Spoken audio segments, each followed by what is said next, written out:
ഇതൊരു പുരാണ കഥയാണ് ഞാൻ നിങ്ങളിലേക്ക് ഷെയർ ചെയ്യാൻ ആഗ്രഹിക്കുന്നത്. നമ്മളുടെ ക്ഷേത്രങ്ങളിലൊന്നും പൂജിക്കാത്ത ഒരു ദേവനുണ്ട്, ബ്രഹ്മാവ്. അപ്പോൾ എല്ലാ ദേവന്മാരെയും ക്ഷേത്രങ്ങളിൽ ആരാധിക്കുമ്പോൾ ബ്രഹ്മാവിന് മാത്രം ക്ഷേത്രങ്ങളിൽ സ്ഥാനമില്ല. ബ്രഹ്മാവിനെ ആരും പൂജിക്കാതെ പോയ കഥയാണ് ഞാൻ ഇന്ന് നിങ്ങളോട് ഷെയർ ചെയ്യുന്നത്. നമുക്ക് കഥ എന്തെന്ന് നോക്കാം. ഒരിക്കൽ പ്രപഞ്ചത്തിൻ്റെ സൃഷ്ടികർത്താവായ ബ്രഹ്മാവും രക്ഷകനായ വിഷ്ണുവും കൂടി സംഹാരമൂർത്തിയായ ശിവനെ അന്വേഷിച്ചിറങ്ങി. സഞ്ചരിച്ച് അവർ ഹിമാലയത്തിലെത്തി. അവിടെ പ്രകാശിച്ചുകൊണ്ടിരിക്കുന്ന ശിവലിംഗത്തെയാണ് അവർ കണ്ടെത്തിയത്. എന്നാൽ അതിൻ്റെ അഗ്രങ്ങൾ കാണാൻ രണ്ട് ദേവന്മാർക്കും കഴിഞ്ഞില്ല. ശിവലിംഗത്തിൻ്റെ അഗ്രം തേടി ബ്രഹ്മാവും വിഷ്ണുവും യാത്ര ആരംഭിച്ചു.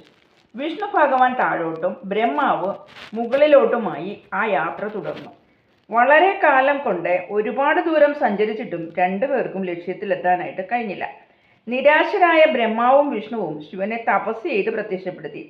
സന്തുഷ്ടനായ ശിവൻ എന്ത് വരം വേണമെന്ന് രണ്ടുപേരോടും ചോദിച്ചു. ശിവൻ തൻ്റെ പുത്രനായി ജനിക്കണമെന്ന് ബ്രഹ്മാവ് വരം ആവശ്യപ്പെട്ടു. വിഷ്ണു ശിവന്റെ പാദ ശുശ്രൂഷ ചെയ്യാനുള്ള ഭാഗ്യമെങ്കിലും തനിക്ക് നൽകണമെന്ന വരമായിരുന്നു ആവശ്യപ്പെട്ടത്. വിഷ്ണു ആവശ്യപ്പെട്ട വരം തന്നെ ശിവൻ നൽകുകയും ചെയ്തു. അതോടെ വിഷ്ണു ശിവന്റെ ശക്തിയായി അവതരിക്കുകയും ചെയ്തു. എന്നാൽ ബ്രഹ്മാവിൻ്റെ ആഗ്രഹത്തിൽ ഭഗവാൻ കുപിതനായി. ബ്രഹ്മാവിനെ അനുഗ്രഹിക്കുന്നതിന് പകരം ഇങ്ങനെ ശാപിച്ചു. എന്തായിരുന്നു ആ ശാപം? മേലിൽ ബ്രഹ്മാവിനെ ആരും പൂജിക്കാതെ പോകട്ടെ. ബ്രഹ്മാവിൻ്റെ അതിമോഹത്തിന് ശിവൻ അറുതി വരുത്തി. അന്നു മുതലാണ് ബ്രഹ്മാവിനെ ആരും പൂജിക്കാതായത്. അപ്പോൾ ബ്രഹ്മാവ് ശിവനോട് ചോദിച്ച വരം ഇത്തിരി കടുത്തുപോയി എന്നുള്ളതായിരുന്നു.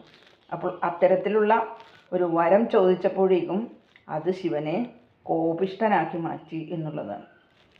അപ്പോൾ ഇതിൻ്റെ അടിസ്ഥാനത്തിലാണ് ബ്രഹ്മാവിന് ഭൂമിയിലൊരിടത്തും ക്ഷേത്ര നിർമ്മാണമോ ബ്രഹ്മാവ് പൂജിക്കാത്ത ദേവനായി അറിയപ്പെടാനും തുടങ്ങിയത്. ഓക്കെ, അപ്പോൾ ഇതിൻ്റെ കാര്യം മനസ്സിലായല്ലോ എന്തുകൊണ്ടാണെന്നുള്ളത്. അപ്പോൾ ഇത്തിരി കടുത്ത ആഗ്രഹം ബ്രഹ്മാവ് ശിവനോട് ആവശ്യപ്പെട്ടപ്പോൾ അത് ശിവൻ കൊടുത്തില്ലെന്ന് മാത്രമല്ല, ശിവൻ ശപിക്കുകയും കൂടി ചെയ്തു. ഭൂമിയിൽ ക്ഷേത്രങ്ങളുണ്ടാവുകയോ ഭൂമിയിലെ ജനങ്ങൾ ബ്രഹ്മാവിനെ പൂജിക്കാതെ പോട്ടെ എന്ന രീതിയിൽ ശപിക്കുകയും ചെയ്തു എന്നാണ്. അതുകൊണ്ടാണ് ആരും പൂജിക്കാതെ പോയെന്നാണ് പറയപ്പെടുന്നത്. അപ്പോൾ ഈ കഥ നിങ്ങൾക്ക് ഇഷ്ടപ്പെടുമെന്ന് കരുതുന്നു. വീഡിയോ ലൈക്ക് ചെയ്ത് സബ്സ്ക്രൈബ് ചെയ്ത് ഷെയർ ചെയ്യാൻ മടിക്കല്ലേ. നാളിതുവരെ പിന്തുടർന്ന എല്ലാവരുടെയും പിന്തുണയ്ക്ക് thank you so much. Thank you.